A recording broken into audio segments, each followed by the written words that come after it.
Thank you, SL, for getting on. Oh yes, sir. How you doing this evening?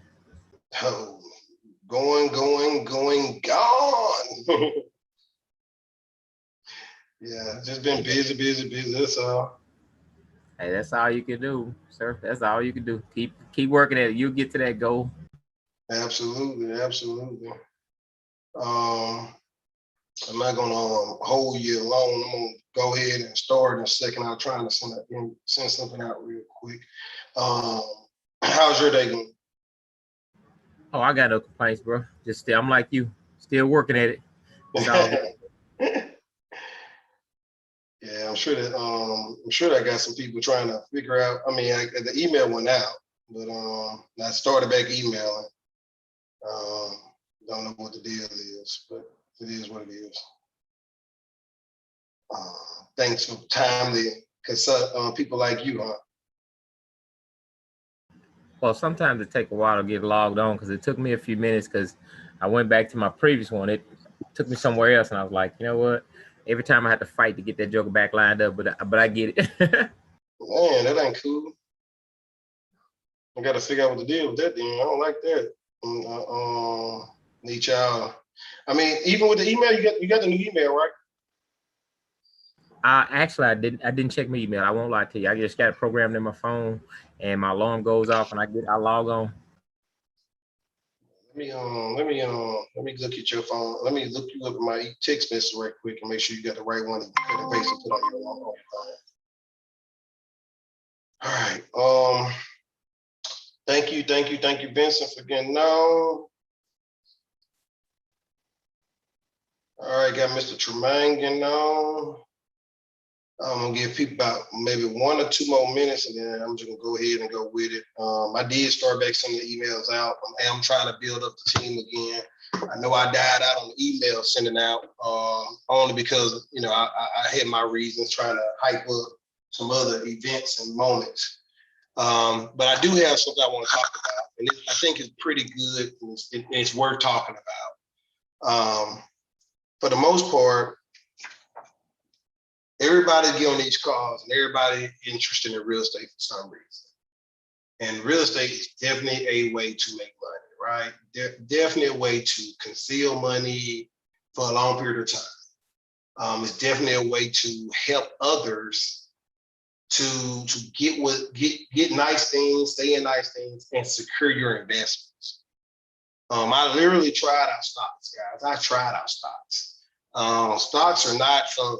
I mean, they're not, because if you pay attention to the stock market, it seems as if it goes up and down over and over and over again, and you just have no control over the market. Now, if you're an active stock person, you have to be actively engaged all the time to manage the stock market and your stocks and your assets. But in real estate, you don't have to be actively involved to manage it. You can pay someone to do that for you, which you can do that in stock market too. But for the most part, you don't have to worry about a down market in real estate. You really don't. The only time you have to worry about a down market in real estate is if you hire the wrong people to rent your property. If you hire responsible adults that believe in someone getting paid for what they're due, then guess what you're going to have? You're going to have responsible adults doing what they're supposed to do to keep their property. That's what you want, right? So I named this from 10 to win. 10 to win.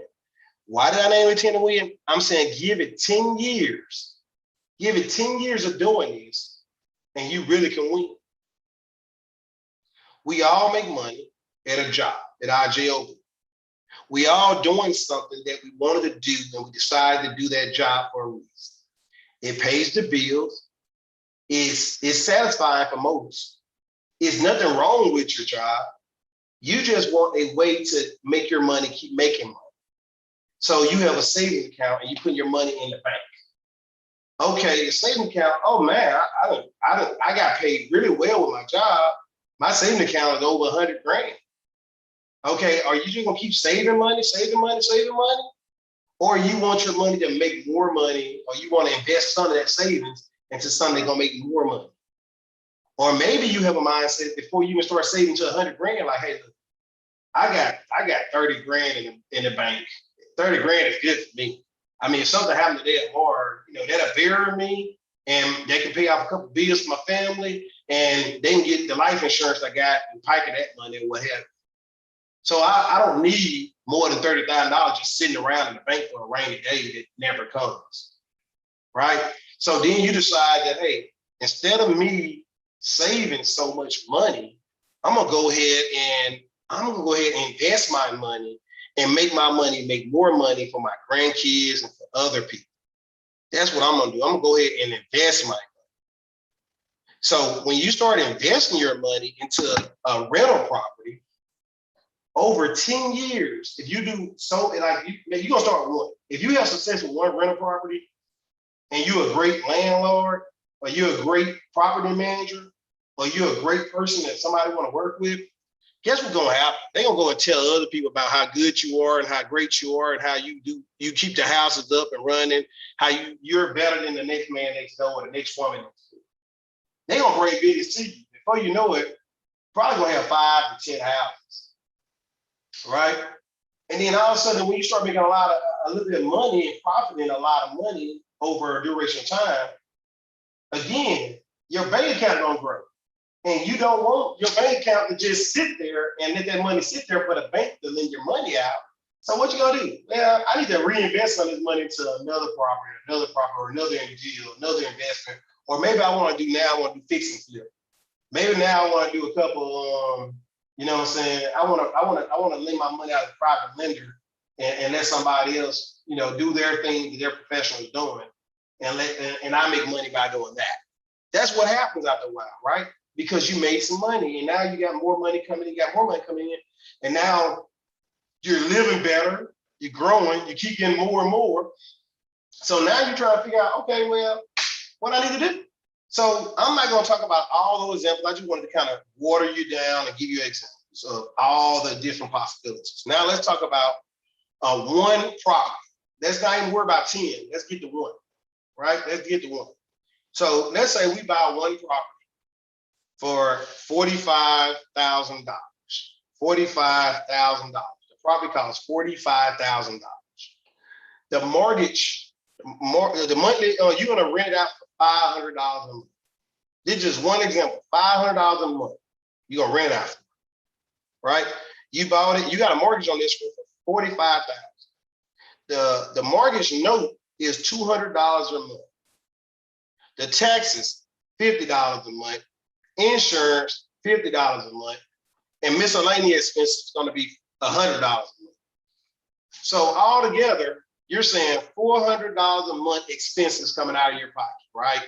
What miscellaneous means, that's a hit and miss. Sometimes you spend that money, sometimes you're not, right? So this is the lowest possible ideal I can come up with quickly. So $500 a month rental income, $400 a month expense. You make $100 a month off this house, cash flow. $100 cash flow. You really make a give and take more than that because I said miscellaneous 100, but I just want to base off 100. So $100 a month times 12 is $1,200 a year, right? $1,200 a year, cash flow and $100 a month. This was one problem. Now, if you have a house, if you own your own home, I'm sure that'll take care of the water bill, and probably the electric bill, a gas bill. It can take care of at least 2 bills. Even, let's say they take care of the internet and the water bill. So every month you're living for free off of internet and water bill. Your mortgage on the cash flow off one house is paying it. Now that's the first year. After the first year, you're gonna go up 3%, right? Because you got a cost of living. Things changes. So when things changes, you definitely don't want to just keep your rent the same over a long period of time. So every year you're going up 3%. So that $500 times 3%, if you got your pen and paper, your calculator, your phone, that's going to be $15. 3 times 5, 15. So now you're making $15 more a month on that same property that costs you that you're making an income of $500 a month. Your expense is $400. Now you're making more money, right? Quickly. $15 a month, right? So all together in 1 year, second year, you just made a whole $180 more a year. Now you're making $180 more a year total, right? Not mention you're making a cash flow of $100. Now, so first year, 500 times 12, that's 6,000. Second year, 6,180. Now, you went up on your mortgage to 515. The second year, you're going to charge 3% cost of living rate. They signed a contract again with you. This is going into the third year now. You went up $15.45 again. Now your monthly income is $530.45 a month. Nothing changed for your $200. Nothing changed for you with your $200 a month for your mortgage. Your insurance still $50 a month. Your taxes still $50 a month. So your expenses still $400. You had your miscellaneous. I'm sorry, your miscellaneous $100. So your expense is still $400 a month, but now you're making $530 a month your third year. You see how this compound, the power of compound interest on a credit card, they do it each month in 12 months. You're doing it each year over the course of time. Now, this is one way to make money by cash flowing each month. The difference between your expense and the difference between the income, the rent you charge is each month you make so much money, right? That's your cash flow. Now, when you look at a $45,000 house, I told you had a $200 mortgage. That ain't including the taxes, that ain't including the insurance, that's just the mortgage you got to pay the bank, right? So in the first year, $200 times 12 is $2,400. $2,400 that total year that you paid towards that $45,000, right? $2,400 minus $45,000. Now at the end of the year, you only owe $42,600. This is called amortization. Amortization. You amortizing the mortgage. Every month the tenant pays the rent, they're paying down your notes on the house, which is amortizing the mortgage. So now you're not only having a saving account that's making money in your positive bank account, you also have the house being a positive bank account for you. Now the house is building equity, which is amortization. So now, after the first year of you getting money for your property from the tenant, they done paid your note down, your mortgage down to $42,600. That's your balance. $42,600 now. That's the first year. I'm gonna skip around. The second year, $40,000, $200 left on your balance. Now you done cash flow each month, guys. The first year you cash flow $100. The second year you cash flow what was $115. Then it went up to $130 the third year. But you still got the same house note at $200. Now, insurance may go up and down depending on how much you use it. I can't tell you that. But you got $100 miscellaneous expense in there. $100 miscellaneous could be, hey, you had to get the yard cut. Hey, the air conditioner went out. Hey, this broke, this, that. It could be miscellaneous, but that ain't every month something happens. So you actually cash flowing more money than 100 to 115. The third year, now your mortgage is all the way down to $37,800. $37,800. You owe $37,800 on your amortization mortgage note. You started at 45, you owe less, now you're building a lot of equity. Now you got equity in the house, you got some money. You also made money each month off for the rental income. So you just got paid twice, cash flow and equity. Now, just not to beat a dead horse, I'm going to skip all the way to the end. 10 years later, 10 years later, if that person that you're renting a house from for that first year, stay in your house for 10 years, your new rent month each month would be $652.38.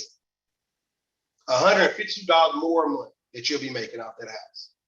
$152.38 more a month that you're making off the same house that they've been renting for 10 years. After 10 years, 120 months, right? Your new on balance on that $45,000 house is $16,200. That's only if you only pay the minimum, the $200 a month each month. Now if you pay more, you only owe $16,200 after 10 years on that house. You cash flow each month in a positive income. They building your equity up. Now you got a balance of 16,000. You done paid a total of 28,000 in that the tenant paid for. The tenant paid the 28,800. You only owe 16,200 after 10 years. You can sell that property for how much you bought it for, because guess what?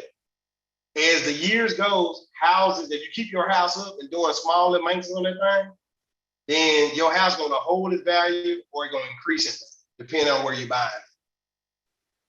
It's going to hold its value or it's going to increase it. Now, if you're buying in the hood, hey, there's a chance that it may stay the same or it may decrease a little bit. But over 10 years, the power of money, inflation changes. So you can't buy, folks, right now, you can't buy a house in 2021 for the same price you bought a house for in 1921. The money's different. The numbers are different. You probably could have bought a house for like 10 grand in 1921. But now a 10 grand house in 2021, that's gonna be probably like, I don't know how much inflation happened over that many years, but I know you ain't buying it for no 10 grand, that same type of house, that nice home that's move-in ready. It probably 100 grand, probably this 100 years later. So if you keep a house for 10 years and you bought it for 45, in 10 years, you're gonna have the people, the power of money and inflation over the years, that house is gonna probably sell for at least maybe 200, maybe 150 grand. Maybe, I don't know. You can't anticipate that far out. But I'm just saying that if you buy it now, it's kind of like stocks. You buy it now when it's not up and coming. You keep it for a long period of time and it just grows in value. It grows in value. The great thing about rental properties is somebody is paying the equity that you're growing. They're paying the mortgage. They're helping you build the equity back up.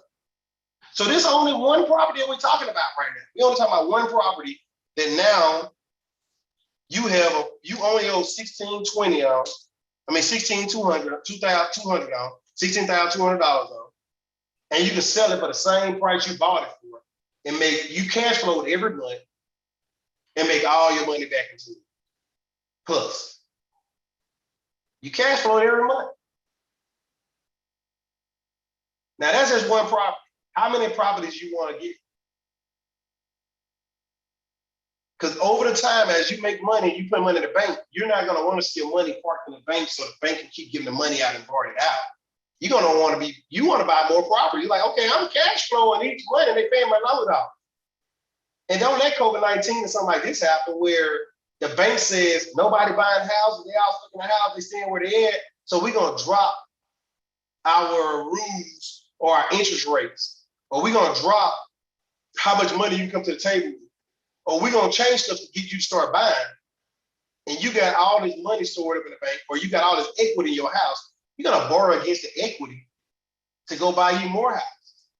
Now you're using the money that your tenant paid down to buy more assets, to make more money, to buy more assets, to pay more money. And guess what? The only thing you initially put down was a down payment for the $45K that you had to do to buy your first rental property. If you put that down. if you didn't do it creative. Because there's so many creative ways to do this that you ain't got to spend a dime. You can use other people's money to buy the house. You can buy the house on an owner finance deal with zero down. It's so many different ways for 10 years to win. One of the goals of these calls is it's for older people, right? It's for older people that's established to have money in the bank, to start making their money, make more money, and have assets.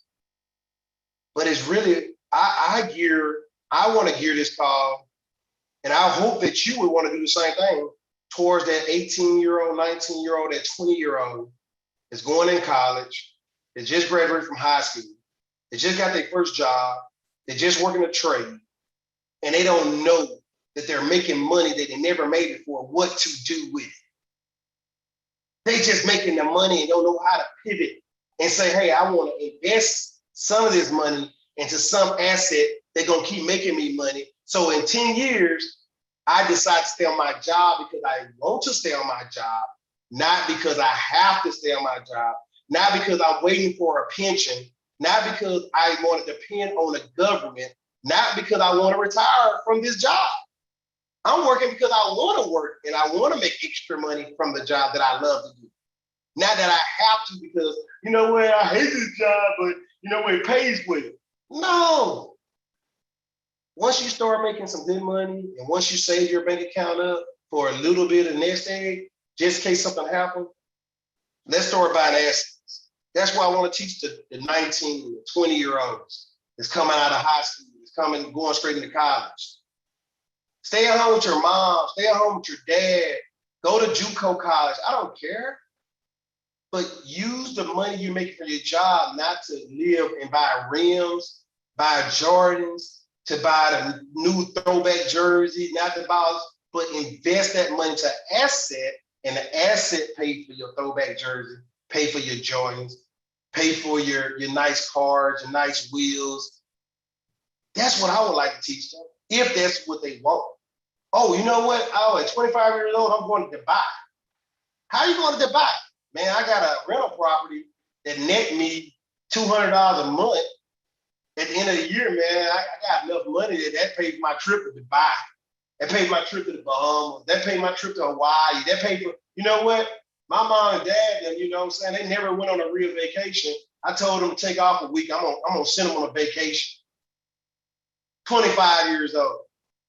Because they managed their money properly, right? They understood the importance of buying assets instead of liabilities. They understood the importance of, hey, I'd rather live with my mom and dad and stay in a house rent-free, and I'd rather buy a property and the tenant pay their mortgage, and then the money I make off that money, I'm gonna pay my mom and dad electric bill, their water bill, their gas bill at the house, so I won't be living for free. But the tenant paying it, and I'm still cash. And the tenant is paying down me some equity. And I'm building the equity up in a house. And now when I go out there and buy my house, I'm gonna borrow against the equity that I have in this house, tenant paid down, and I'm gonna have me a house built based off that equity to pay for a down payment for my house to be built. Why the tenant keep paying the mortgage for the house after it's built?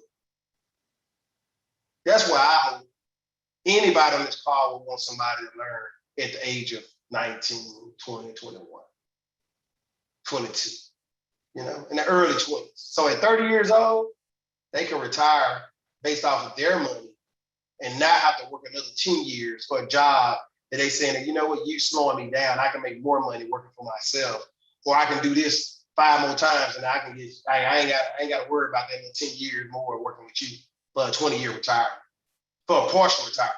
20 years is usually a partial retirement.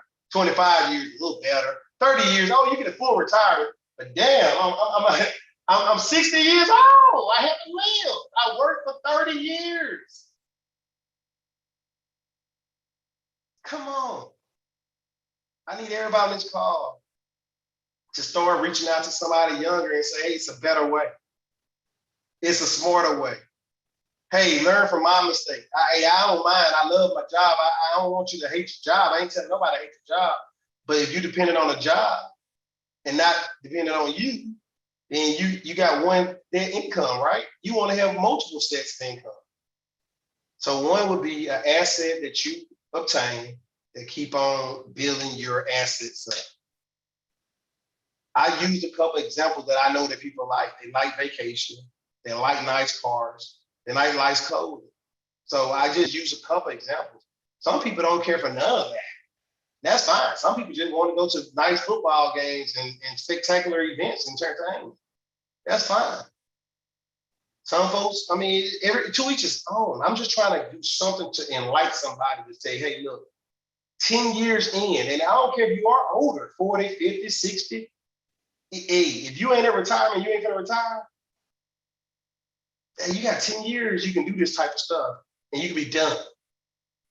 Because if I buy 5 houses and I cash flow each month and I hire the right tenants to rent my properties, hire the right tenants. You see the words? I hire the right tenants to rent my property. Because they work for you. Once they rent from you, they work for you.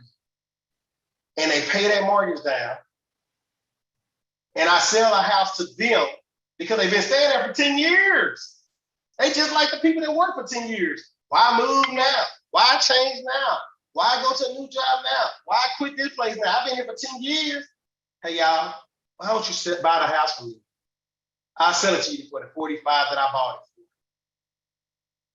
I bet you 9 times out of 10, they'll be like, awesome. Guess what else I'm not going to do? I'm not going to go up on your rent no more. You remember you stayed there for 10 years, I went up your rent every year. We went up on your rent every year for cost of living. If you buy this house from me, the buck stop here. No more going up on your rent. This is the price. This is how much I'm gonna charge you every month, and you're gonna pay for it. Because you've already been paying for it for the last 10 years. So that $500 you started out with is now $652. You say we're gonna keep it at $652. You ain't gotta go up on it. You already making $152 more than you made 10 years ago per month. The house is already more than halfway paid off. And you sell it to me for how much you bought it for 10 years ago. Win, win, win. That's just one way of doing the business. I ain't saying that the one. You can say, I want to sell it to you for the balance. I don't care. Your goal is to get the house out of your name and sell the house to them and get the house in their name so you can chill. Your goal is to get a monthly income and you don't have to worry about the expense no more. Your goal is to have a nest egg where you can hang out. If you got 5 of those, look how much more money you make a month based off of that. That's just an example. And that's just the lowest example I can come up with, saying your cash flowing $100 a month. Because at the end of the day, nobody want to give you an unrealistic number.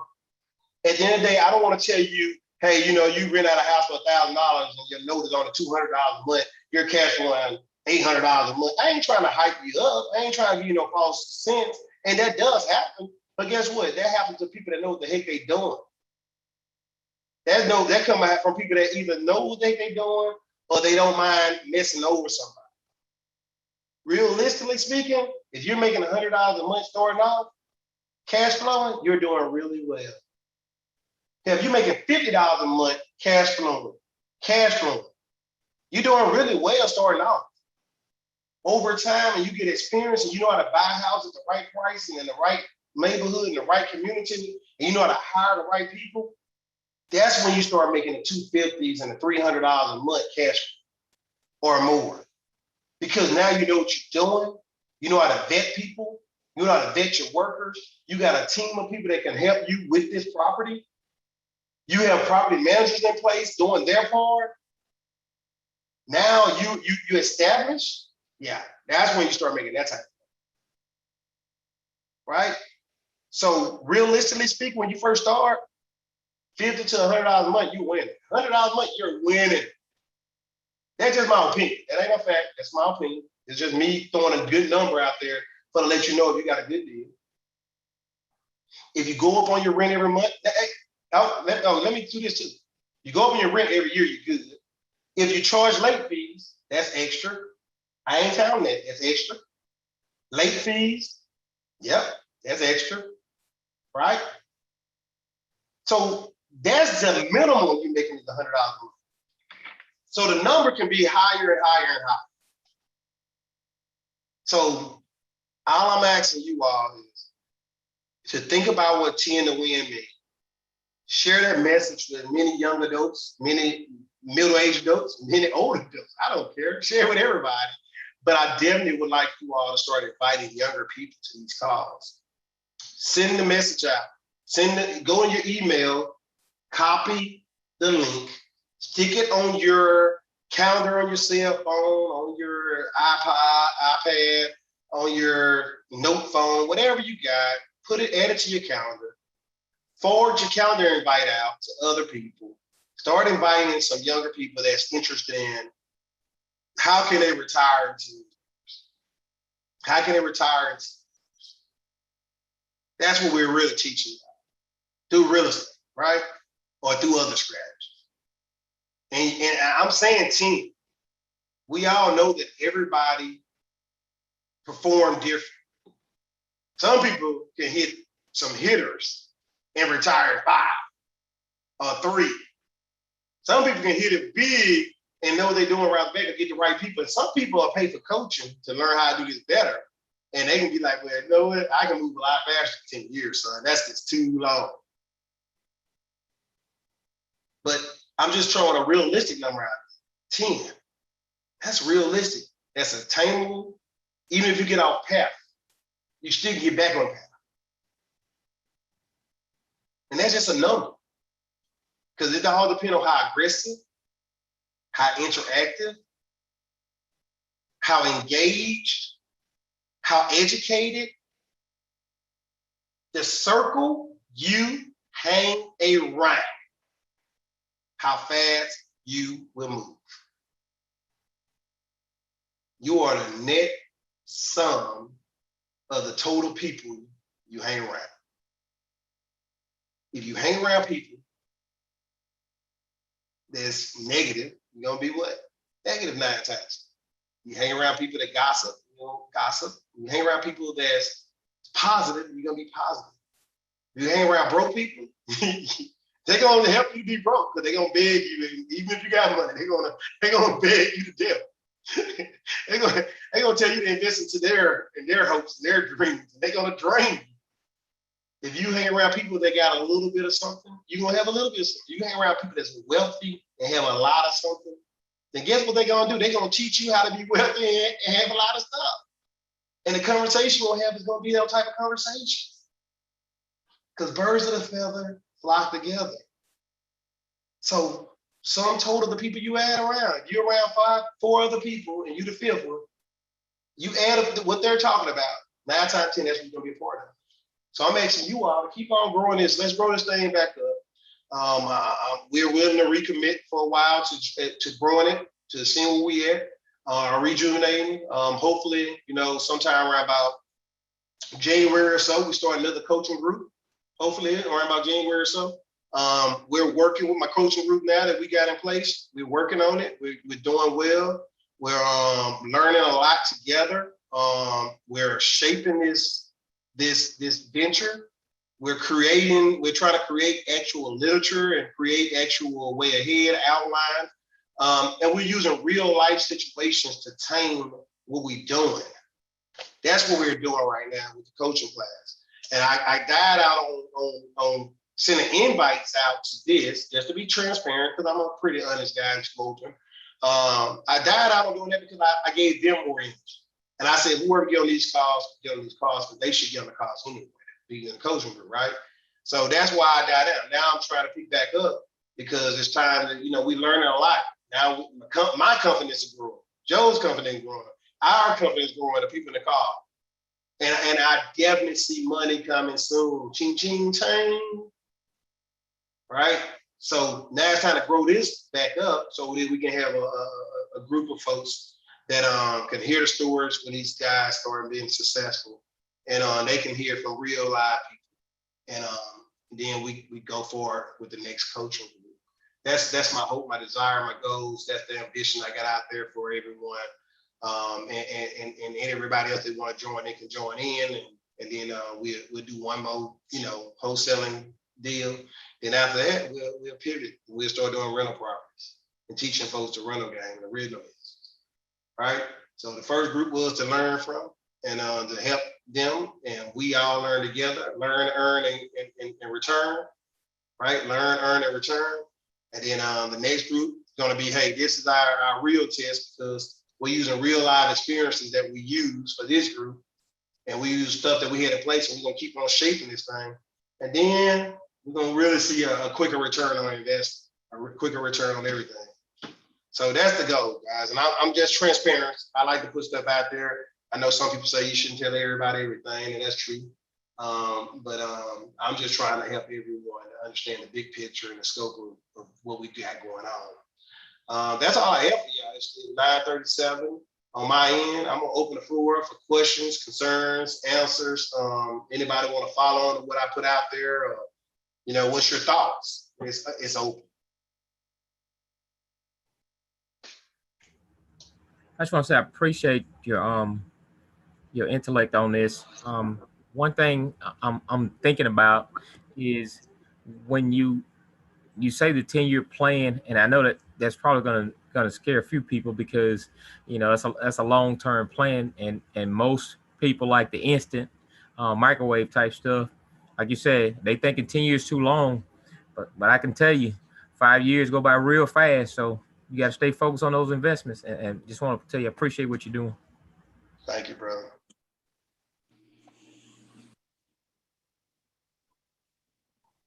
Come on, I know somebody else got something.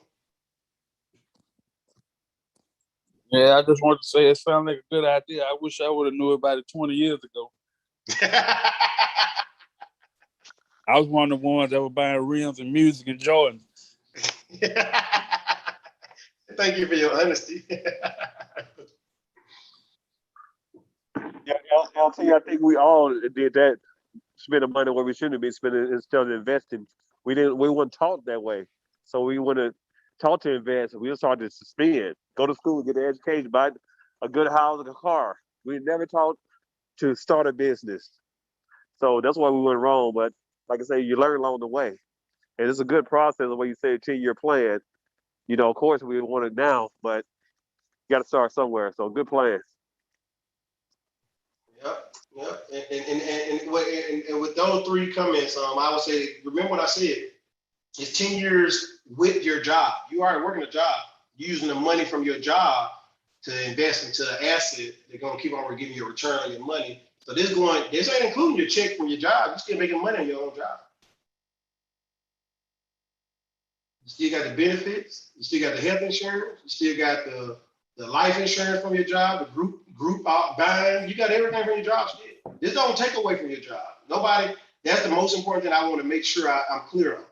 Keep your job. Nobody telling you to do anything about your job. We want you to keep working. Your job is not a bad thing. Your job is a great thing, right? It's security, and everybody deserves some security. The rental property is just a side investment for another strain of income to keep growing. And wait a minute, hold on. The last comment you said too, somebody said, I think that was on Vincent. Yep. Guess what? When somebody said own your own business, that's what he said, own your business. I didn't talk about the tax breaks. I didn't talk about how much money you're gonna make on tax break. When you give a service that the government don't have to give, you'll get more tax breaks on those deals. Rental properties get better tax breaks than any other business because you're providing a service to mankind. Don't take my word for it. Research it for yourself.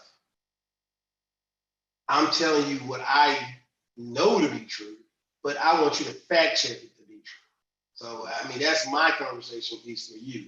I didn't talk about none of the benefits of you opening a business. I ain't talking about, we only talked about just the income, the cash flow, amortization, cost of living raise, the power of compound interest, because like I said, you start off at 500.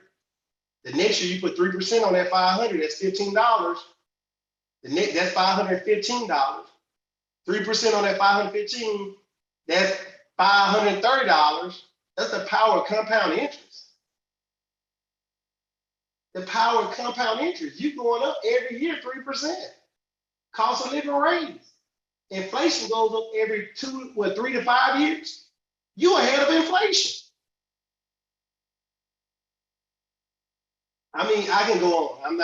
I'm sorry. I just heard a couple of things that you all said to help me to try and explain a little bit thorough about how starting early with a rental property, whether you live with your mom, whether you live with your dad, whether you live with your cousin, your uncles, your aunts, I don't care. You know, you start young. And I ain't trying to, talk about folks on the call that did not start young. I want you all to go out there and tell these young folks to get on this call or go out there and share this information with them. Because we want to teach one. We want to help the next person be better. Like Mr. Terry said, he wish he would have heard about this 10 years, 20 years ago. He would have bought all them Jordans and rims and everything else, right? I mean, and if you do want to buy those things, there's nothing wrong with it. But why not buy with somebody else's money? That just sound like a better deal. Let somebody else buy those things for you. So I'm sorry for getting on that again. I think that I'm pretty thorough the first time, but I mean when y'all said a couple things, it made me think a little bit more in detail about capitalizing on those ideas too, and concepts and that philosophy and that mindset. And I guess I might go ahead and do this one too. SL said that 10 years seemed like a long time, but everybody been anybody that worked a job, like before they knew it, like, man, it's already been 10 years. Right? And that number, yeah, 10 years could sound wild. But we need everybody needs to start 1 year, just getting the investment and get the property in. And then they see how long and how fast and how the thing moves. Go ahead, Mr. Capital Leader. Yo, hey, what's up, LT? Hey, a couple of things I wanted to share with you guys here. And I'm just going to take one market that I've identified that I personally have started investing in as of last week. Right now, I'm at the foundation mode, so putting all my pieces in place so I can go out and fully execute. But if you take a look at what's taking place in the real estate market, and I'm speaking about larger areas, not a Shreveport or Bossier area, which they have a little bit of growth, but not like these other areas. So one of the areas I'm targeting right now is Houston. Okay, so in Houston area, I'm doing the whole like Harris County, so all the surrounding areas of Houston. So what they're experiencing right now is you have on average 250 people a day that moves into Houston. Where are those people going to go? Now, a day.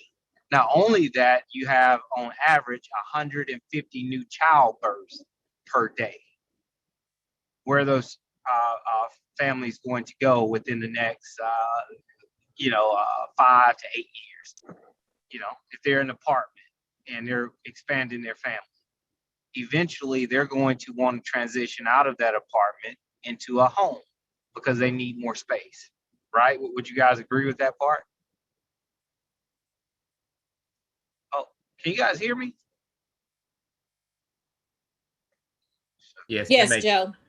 Okay, I'm sitting here like, man, crickets over here. Okay, so thank you guys for letting me know you can hear me. I talk to myself all the time as a side note, so I was used to it. But you look at that, these families are expanding, people are moving in. What's happened in these markets is that the single family home market has not produced enough inventory and volume to keep up with population growth. So as a result, when you're driving through these areas, you're seeing new apartment complexes come up everywhere. You're seeing them everywhere because they need a place for these people to go. So what happens whenever the supply is low and the demand is high? You can capitalize on the market and you can charge more for your product, goods, and services. Right. So in this case, we're speaking about real estate. So what they're experiencing, 250 people per day, 150 bodies per, a new birth per day. So now it's growing like crazy. So also what we're experiencing is, hey, pretty soon these forbearances are going to end. So what that means is that a plethora of foreclosures are going to hit the market. So when those families are transitioning out of those homes, do you think they would rather go to another house and rent or go to an apartment and rent? They'll rather go to another house. So what we're doing as investors, we're gearing up and we're trying to purchase as many rental properties as we possibly can, because we know and understand that within the next 5 to 8 years is going to be extremely hard to find a single family home to rent. With the population growth, with people moving out of their homes because of the foreclosures and needing to hit that reset button to reestablish themselves, the rental property for single family homes are going to skyrocket. So much so to where you have hedge funds right now purchasing properties at full market value. Like they're not looking for equity. They want the full market value, because as the scenario LT shared with you guys earlier, you have that fixed interest rate. Now, whenever you can increase your rent more than 3% based upon the market demand, now your cash flow increases. So for me personally, I like to make $250 a door. 5 years, that will go from 250 to about 325 on the mortgage note that's fixed. So as he shared, if that's let's just say $100 more, I have 10 houses, that's $12,000 more a year. My property value is increasing, my mortgage is decreasing, my cash flow is up. Joe, So question. Sure. So when you say that in that example, 5 years later, your mortgage is decreasing, is that something that you're indicating that the bank will automatically do? Oh, but that's not saying that you're refinancing it. Is how's that decrease happening? I guess is what I'm asking. Great question. So for clarification, thanks for bringing that out. The principal balance of the mortgage is decreasing. Mm-hmm. Your monthly mortgage note is fixed, is still the same. Okay. So that's the part, the difference there. Okay. So and it's that, that equity growing, as LT alluded to, that amortization schedule. Uh-huh. Yeah. Yeah. So yeah. So that's where, that benefit comes in at. Okay. Yeah. Great question though. Yeah. But if for like I said, a lot of investors, they're gearing up for it. They're gearing up by purchasing these properties. If imagine you have a house, certain areas right now, you can purchase a property for let's just say you purchase a property for $180,000 and you can rent that sucker out for $2,200 a month.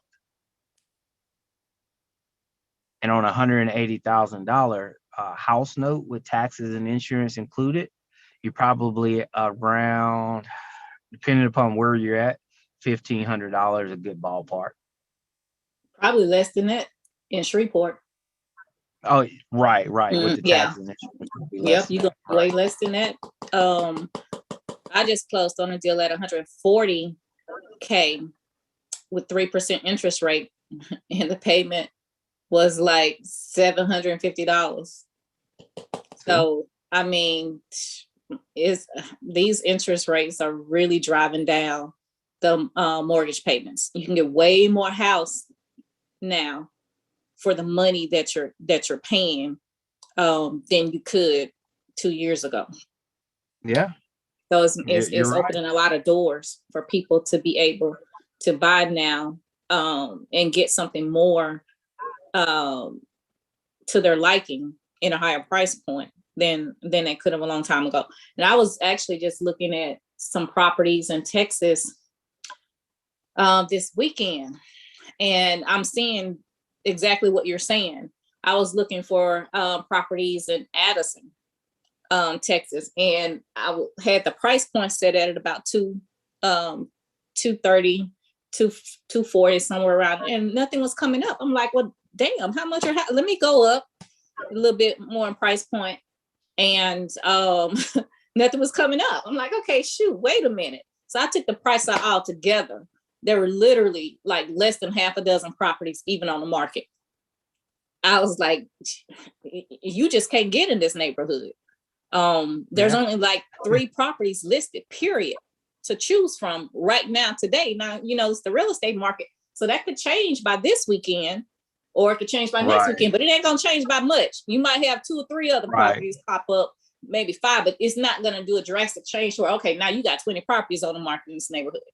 And even in some of as I branched out and looked in some other areas of the DFW Metroplex, the listings were short. I mean, not even 10 listings coming up for different cities that I was looking in. So depending on where you are, you're definitely seeing that right now, that there's a shortage of single family properties. And some of the searches I include in townhouses and condos, and it was pretty slim for the areas that I was looking in. No, absolutely. Certain areas, as Dallas is definitely one of them. Which that's going to be my second market, but Dallas is one, and I'll show you how much the game is changing. If you are in Dallas, in Addison, say you go to Zillow.com, you input, you're just searching, you click on a house, Zillow is going to bring up and say, hey, receive your cash offer today, click here.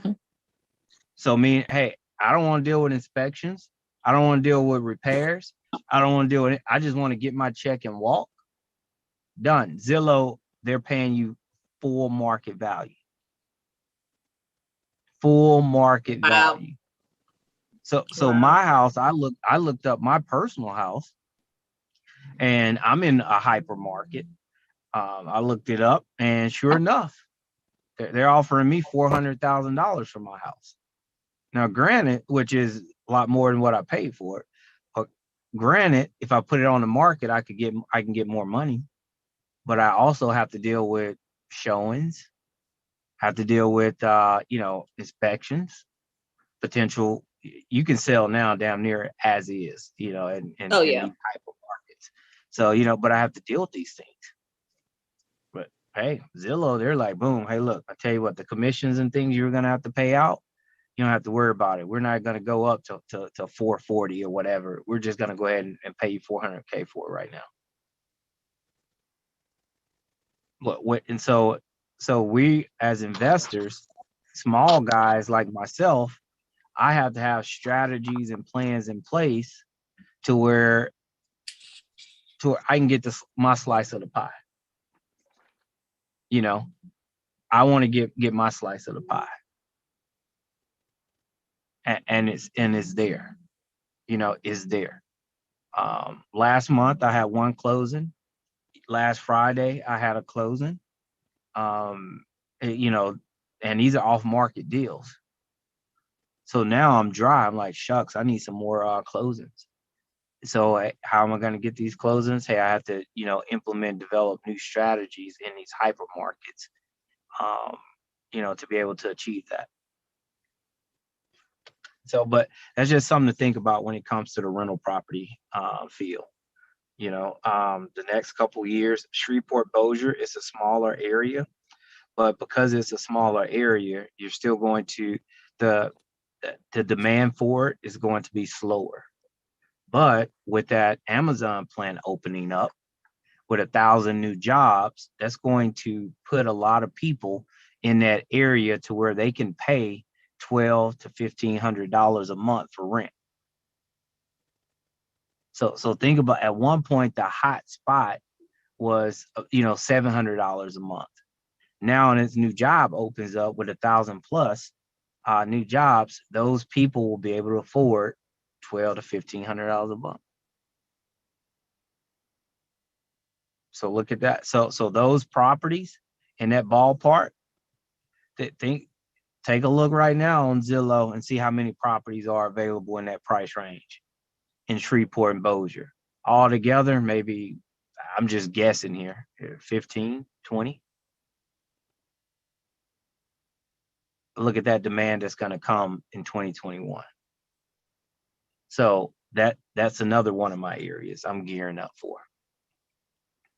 That's a good idea. That's a actually good investment to go ahead and start looking for properties near the area where the plant is going to be built, because people are going to want to live close to their job, and you can trust and believe that people who are living here right now are lining up waiting to put in applications to get a job at Amazon. So to be able to buy properties like in a 10-mile radius or less, close to that location is actually a good investment move to do right now, is to start looking at for properties in those areas and go ahead and buy a couple of them so that you are in a position to make sure that you can easily get it rented out or do a lease purchase or whatever it is you want to do. But the focus of the call tonight is to do rentals. So thanks, Joe. I'm going to be doing that this week. Yeah, absolutely. And so the opportunity is now. It is. Oh, and Priscilla, because Yeah. I know you're an agent, if you run across some sellers out there, they gotta dump their properties but don't have enough equity to really make some things happen. Hey, Mm-hmm. let's have a conversation about those one-offs whenever you do encounter them, Okay. Gotcha. because they're out there. Yes. There's actually another suggestion I wanted to mention to you guys too. I just came across this being in the industries. Someone reached out to me saying that they were looking for a property in Bossier City on housing, because the house that they had been leasing for 5 years, the investor sold it to someone else, and so that the new buyer only gave them like 45 days to move, and so they were trying to find another property in Bossier, and I guess they have been looking on section8.com, but hadn't really seen anything to the quality of what they currently have and what they were paying, which is the key thing. And so I started looking for properties, reaching out to some of the investment groups that I'm in on Facebook and other realtors, and nobody had anything in Bossier on housing. I was like, and then other people were saying, hey, we're looking for the same thing. If you come across something that you don't need, let me know. And so, I've been looking for 2 weeks, and luckily, they did find something on, I guess, section8.com that they went ahead and put a contract in on. But that just let me know that there's a demand for properties in Bossier on housing, and there's not enough supply. So that's another area that, as investors, we might really want to look at, because the opportunity is there. Because a lot of people are wanting to move away from Shreveport to Bossier, because the crime is much less over there, and because the schools are so much better over there. So I've got people that have moved from Shreveport to Bossier, and like they're never moving back to Shreveport, not as long as they have kids. And by then, they're definitely not going to move back when the kids get out of high school, because they will have become so accustomed to the different lifestyle that Bossier presents, even though it's only a 5-minute drive across the bridge from Shreveport. So that's an area of opportunity for those of you guys that are looking for rental properties, especially if you're willing to put your property on housing. Bossier City is there's a high demand for, and there's a high demand for properties on housing almost always in Shreveport Bossier, because the list is so long. The waiting list here is so long to, they shut it down for years. Like they wouldn't even let people sign up for 2 or 3 years because the waiting list was so long. So I know they reopened it about 1.5 years ago or so. But I don't know how many people they're actually approving and letting them actually get the housing voucher. But the demand for housing has always been really strong here. And just from that experience that I had, it's even, it's a high demand in Bossier.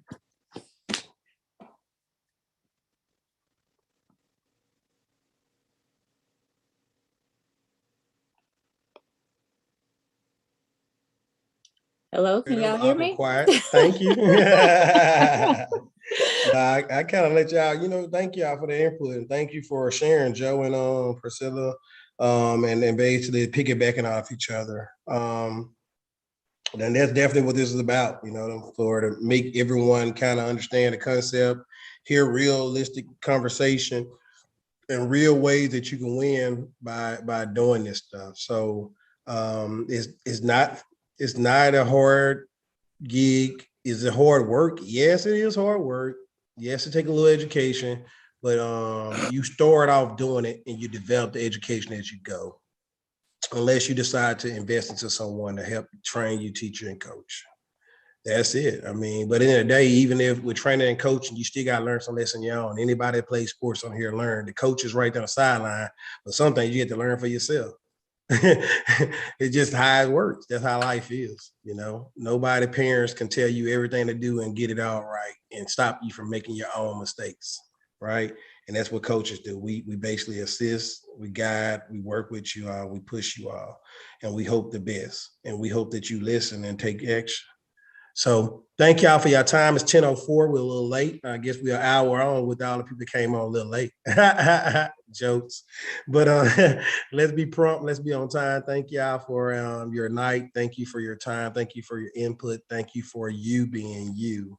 Looking forward to more. Looking forward to you inviting others, especially younger people that need to hear some of these things. And keep growing this organization so that we can definitely make a difference in those life. And whether you're taking action today, whether you're taking action tomorrow, or whether you take action 10 years down the road, just take action.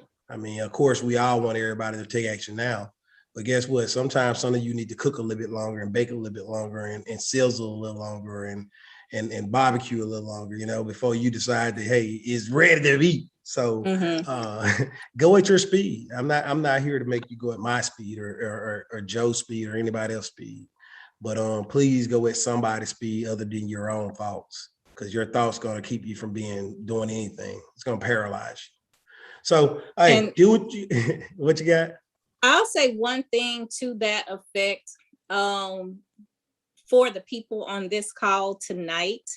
If you all are interested in looking at some or getting a list of some properties in some of these areas that I have access to, if you really want to take a step to start looking at the properties, get an idea what they cost, so that you can really put yourself in a position to buy something in one of these areas, you can text me your email address and I will set you up on an email search with properties from the MLS.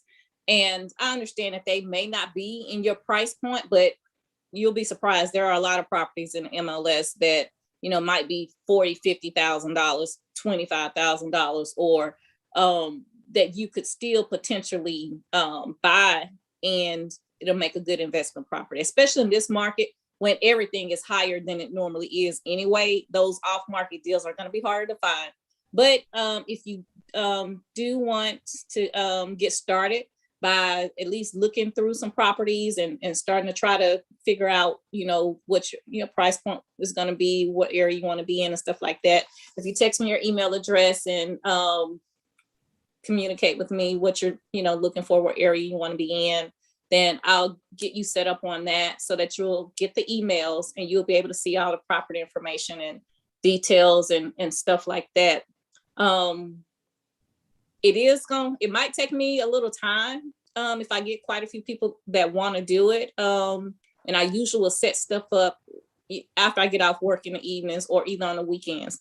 But that's something that I'm willing to do for you guys. I just ask, when you get ready to buy a property or make a move, just let me know first. Even if I don't work the deal, let me know so that I can refer you to someone that I know will take good care of you, and then I still get paid my referral fee.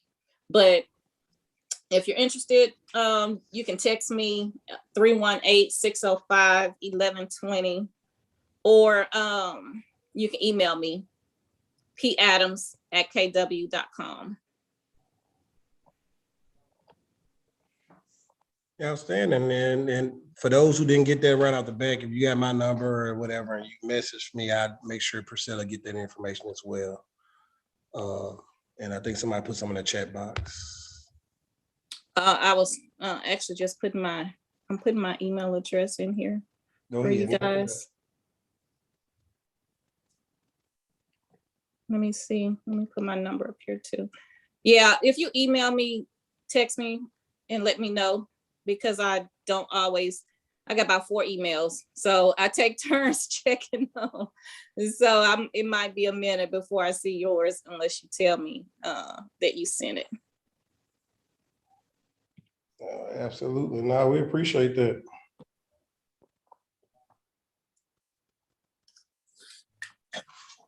Okay, there y'all go.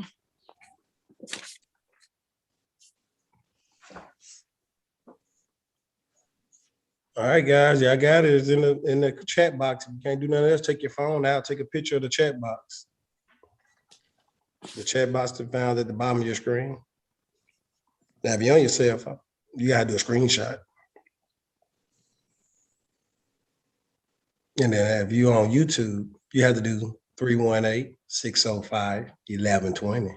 Mm-hmm. Or you got P. Adams. That's Papa, Alpha, Delta, Alpha, Mike, Sierra at kw.com. Kilo Whiskey dot Charlie Oscar Mike. All right, y'all. This be way over time. So thank y'all.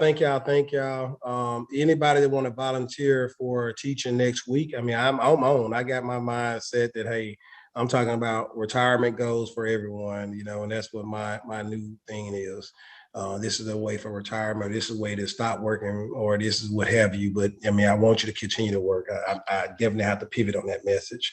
But I want to encourage everyone that if you do want to teach a class, let me know ahead of time by Wednesday or so for the next week, or Friday. I try and send invites out on Fridays and on Sundays and on Mondays, but for sure on Sundays and Monday if I missed it on Friday. So let me know when you're ready to teach, and I'll make sure that the invite gonna go out no matter what. But if you had a certain topic that you want me to put on there, I will. If not, then hey, I'll just put a topic on there, and if we have to pivot that day and you want to teach, too easy. All right, well, y'all take care. Okay. Be safe.